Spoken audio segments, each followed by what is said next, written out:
नमस्कार दर्शक बंधु स्वागत करुच्ची डेली न्यूज लाटेस्ट एपिसोड को जेमती पाइपर आप प्रत्येक दिन गुरुत्वपूर्ण खबर। दर्शक बंधु रेशन कार्ड जिनिस आने घंटा घंटा धरी अपेक्षा करने को पड़ो ना घोषणा कले केंद्र सरकार कौन रही है विषय जानापी वीडियो शेष पर्यटन देखिए और चैनल को प्रथम आसते सब्सक्राइब कर पाखे बेल आइकन ऑल ऑप्शन को दबाई देवे। चलते संपूर्ण खबर पर नजर पकाइबा।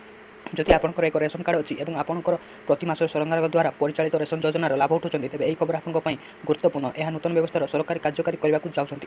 यापर आप रेशन पाइबा घंटा घंटा धाड़ी अपेक्षा कर असुविधार मुक्ति पाइबा जाउछन्ति। एबे राशन पाइबा आपन को आउ कंट्रोल दुकान जावाक पड़ो ना। खूब शीघ्र उत्तर प्रदेश सरकार एक नूतन योजना आरंभ करछन्ति। राज्य खाद्य और नागरिक जोगाण मंत्री रेखा आचार्य कहते जे योग्य लोक को राशन दुकान को उपलब्ध मागणा राशन पाई दुकान परिदर्शन करने को पड़ो ना। विभाग एक नूतन योजना उपर कार्य करुच्ची बोली से कहते।